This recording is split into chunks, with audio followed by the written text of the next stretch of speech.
गति सीमा का पालन करते हुए और पक्की सड़कों पर गाड़ी चलाते हुए आप सबसे लंबा संभव सूर्यास्त कितना अनुभव कर सकते हैं। शुरू करने के लिए हमें यह परिभाषित करना होगा कि हम सूर्यास्त से क्या मतलब रखते हैं। हमारे प्रश्न के लिए सूर्यास्त उस क्षण से शुरू होता है जब सूर्य क्षितिज को छूता है और तब समाप्त होता है जब वह पूरी तरह से गायब हो जाता है, जिसका मतलब है कि हमारे लिए ये सूर्यास्त नहीं है, ये भी सूर्यास्त नहीं है, ये निश्चित रूप से सूर्यास्त नहीं है।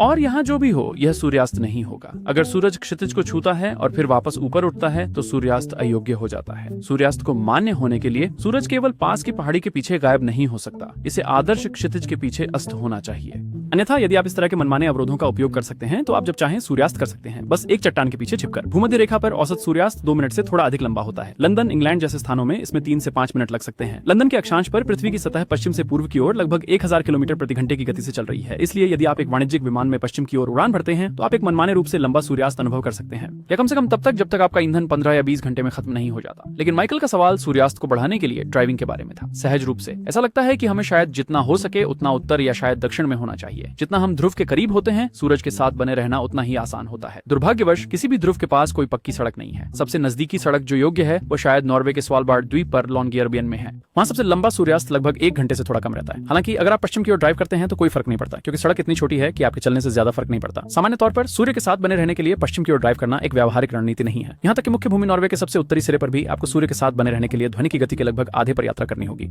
सौभाग्य से एक बेहतर तरीका है। यदि आप उत्तरी स्कैंडिनेविया में हैं, जब सूरज मुश्किल से डूबता है और फिर से उगता है तो दिन रात की रेखा उत्तर पश्चिम की ओर बढ़ती है, फिर धीमी होती है, उलटती है और दक्षिण पश्चिम की ओर वापस जाती है। लंबी सूर्यास्त पाने के लिए रणनीति सरल है। अपनी कार में बैठें जब तक कि सूरज क्षितिज को पहली बार न छू ले, जिसका मतलब है कि दिन रात की रेखा आपके पास से गुजरने वाली है। फिर रेखा से थोड़ा आगे रहने के लिए जितना हो सके उत्तर की ओर ड्राइव करें, जिससे सूरज डूबने की प्रक्रिया में रहेगा। फिर आप मुड़कर रेखा के पार दक्षिण की ओर रात में ड्राइव करें। मैंने पाई एफएम कोड और नॉर्वेजियन हाईवे के जीपीएस ट्रेस का उपयोग करके लंबे सूर्यास्त ड्राइविंग पथों की खोज की और पाया कि यह रणनीति आर्कटिक सर्कल के अंदर कहीं भी लगभग समान रूप से काम करती है। विभिन्न मार्गों और ड्राइविंग गति के साथ सबसे लंबा सूर्यास्त जो मैं निकाल सका वह लगातार लगभग 95 मिनट का था, जो लॉन्गियरबियन में मिलने वाले सबसे लंबे सूर्यास्त से लगभग 40 मिनट लंबा है। लेकिन अगर आप स्वालबार्ड में फंसे हैं और आप चाहते हैं कि सूर्यास्त या सूर्योदय थोड़ा लंबा चले तो आप हमेशा उल्टा घूमने की कोशिश कर सकते हैं, ताकि आपका कोणीय संवेग पृथ्वी के घूर्णन को धीमा कर दे। ये सच है कि यह केवल 1 नैनोसेकंड का बहुत ही छोटा अंश जोड़ेगा, लेकिन यह इसके लायक हो सकता है।